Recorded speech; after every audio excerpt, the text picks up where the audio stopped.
Hey guys, Ben Stucker here from MortgageCS with Lisie. Lisie, why don't you tell us a little bit about yourself? Okay. Hi, nice to meet everybody. I am a resident of Ardmore. I've been here for about 18 years, moved back from Portland, Oregon, where I lived for 18 years prior. Okay. And I am so delighted to be in this community. It's been so reminiscent of all of the progressive things that I loved about Portland. And I am delighted to be in this square here, where now we have this green grass that is fake, and I'm just happy. That's great. That's Yeah. great. All right, so Lisie, tell me, where are we right now? We are in the center of Suburban Square, and this was like the epicenter of where people went to shop back in like the 50s and 60s and 70s. And I remember this building behind us used to be a huge department store, and the building to the right was basically a whole facility of doctors. Over the years, as many folks realized what a nice walkable community this was and how easy it was to get into Philadelphia and to New York, it began to be populated by many more people. So what's happened is that developers have come and started to create more of a multi-use type of area where we have all different level types of shopping. We have food stores, and we still have the Suburban Square farmers market. Yeah, actually, I was in the farmer's market earlier. It smelled awesome, first of all. Really right. good stuff, so that's great. And we were walking sort of up and down the main street here, and there's the main stores like Lululemon, Right. it's like an Apple store is over there. Yeah. You've got eateries, Right, restaurants. we've got eateries, yeah. Like, it seems like a pretty cool place to come at least check out and hang out for the afternoon. Totally. Right, as far as different areas. It's really something for everyone. Yeah. And there's all different actually, what I want to alert people to, this is great, Suburban Square, but honestly, steps across the bridge, we have Rittenhouse. Ardmore is really building their business community, and we are attempting to have a kind of similar vibe about 2 blocks away. And we have a lot of great things. We have a great new coffee shop that serves whiskey and different craft drinks after 5, and we have a new taco place opening, and somebody that I love, that when Montgomery County chef in 2019, Greg Herman, owns Sophie's Barbecue, and that's a great place. So I mean, it's just great. So this is great, and this is got a lot of bling, and then you can walk across and you can feel the bling without paying for the bling, and that's why I love Ardmore. It's like there's something for everyone. All right, so let's talk a little bit about what a first-time home buyer, or even any home buyer coming to this market, might expect. So as a real estate pro, right, we've got you here, which is great. So tell us a little bit about what I might expect if I was buying a house or someone coming to this area. What are houses like? What's the size of a house? How expensive are houses? Is it a seller's market here in 2022, like it is everywhere else? What do you think? Unfortunately, it's a little bit different than 2002. In 2022, we are on the heels of this world pandemic that's lingering. So again, walkability is key.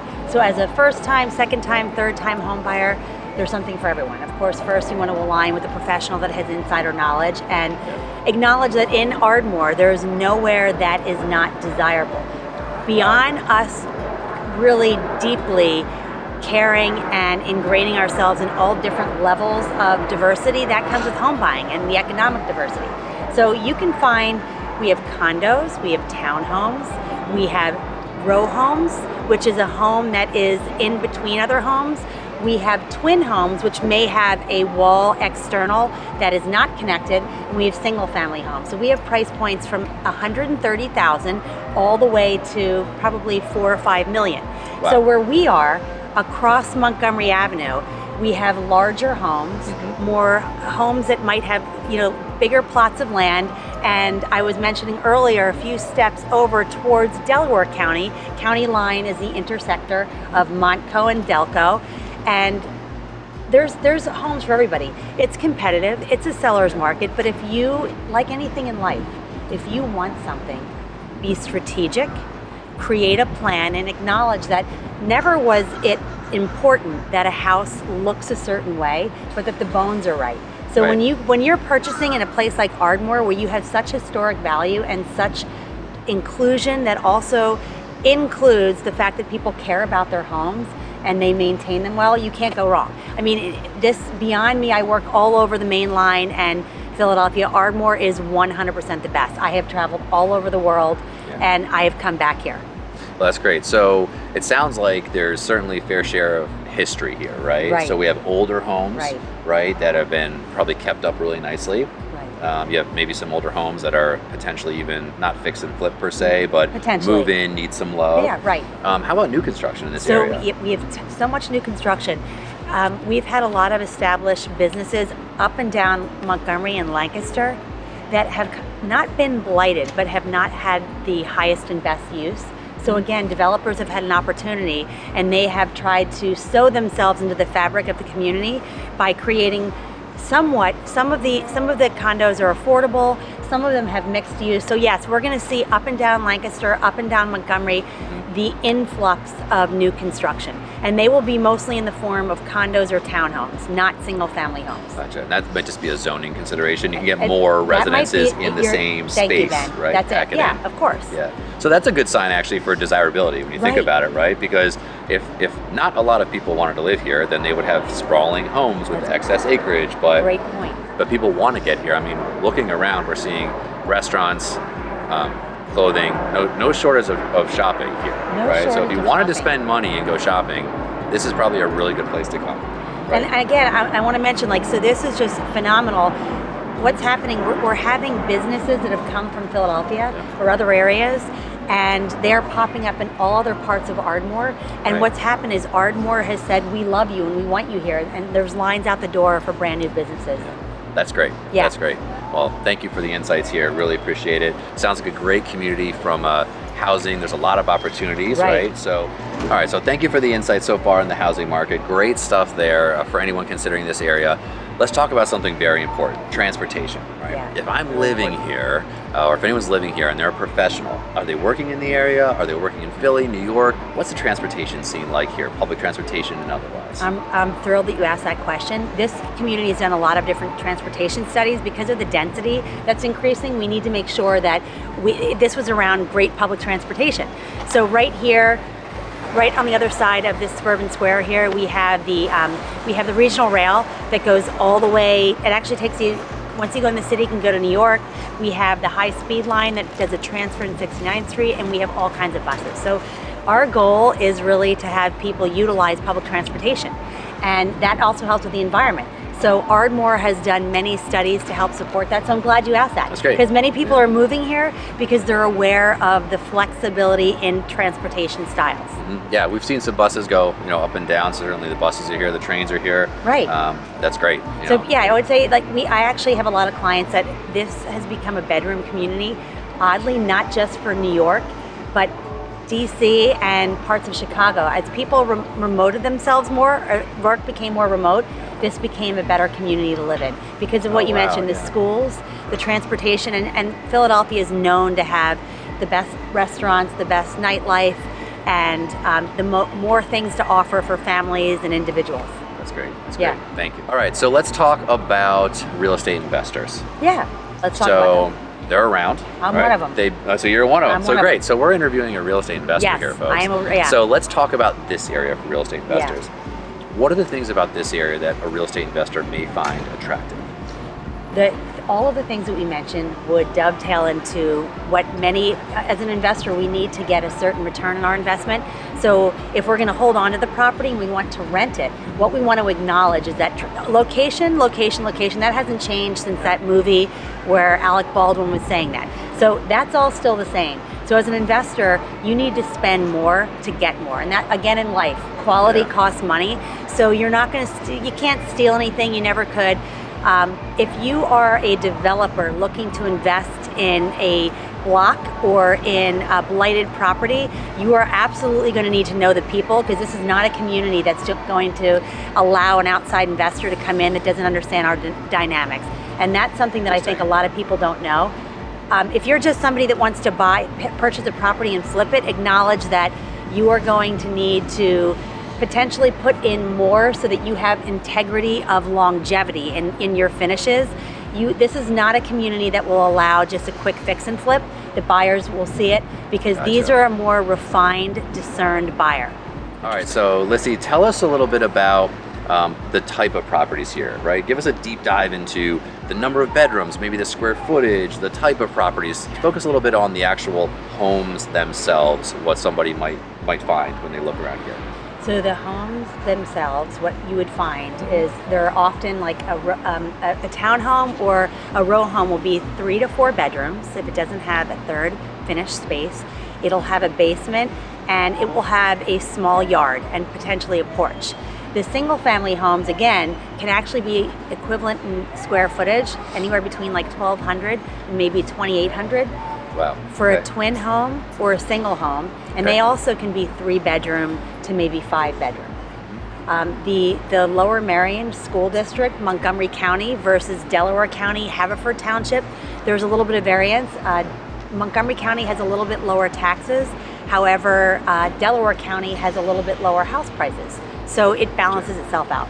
Gotcha. So, Lisie, tell me about the schools here. Okay, so let me start with Haverford Township. That has always been an excellent school and used to not maybe rank in the test scores as high, potentially because of the more economic diversity.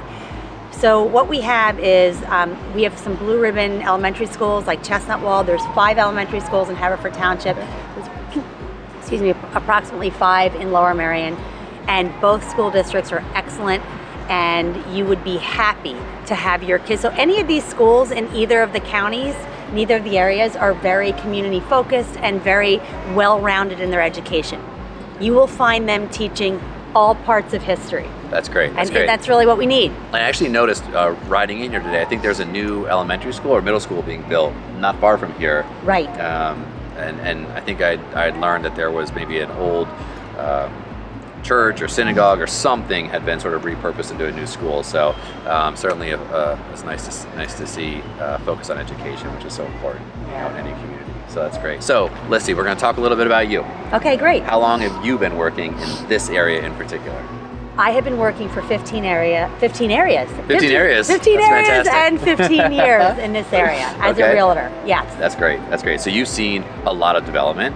Yes, I have. You've seen market cycles change, right? Seller's market, buyer's market, everything in the middle. Yes. Talk to us about some of the things that you do to help your clients in this market, whether it be selling a house or buying a house. What are some of the things that really make you stand out to your peers? I think the one thing, and this is just something that's a temperament thing, I am like a natural born grassroots organizer. That's what I did in Portland, Oregon for about 18 years. And we're in a market that will require you to think outside of the box, and that's who I am. I am constantly trying to innovate. So what will set me apart is that in that grassroots preparation, if you want a house in Ardmore and we're not finding what you want, then I'm going to talk to my sphere and see if anybody wants to sell their house. And so I'm creating inventory by allowing my sellers the opportunity to not do anything, but to just have them sell to somebody else.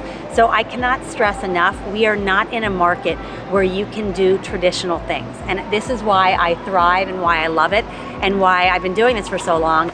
Prior to me getting my license, I did my very first flip, unknown to me, in Portland, Oregon. And my husband and I have renovated every home that we've lived in, and just by kind of dumb luck, we happened upon figuring out a recipe that helps. So yeah. So if I were to summarize that, it's not what you know, it's who you know. Unfortunately. Right? Yeah, just being in a place for a long time, and you have to. Absolutely. Great. So give us, I'm gonna ask you a question, this is gonna be a hard question. Okay. And being a first time home buyer is a tough thing right now in this market, right? Such a seller's market, we have multiple offer situations, you have big down payments, you have cash buyers. What would be a piece of advice that you would give a first-time buyer in this market, perhaps specific to this area or perhaps anywhere? What would be that single piece of advice based on your experience, how to win in this market? I promise you can win in this market. It's a really simple thing. So if you want to be in this location, do what you can. So if that means if Ben, because there's nobody better in the business than Ben at pre-approving you and analyzing your finances, if your pre-approval goes up to 400, let's look a little bit lower. Here's what I have to say to everybody.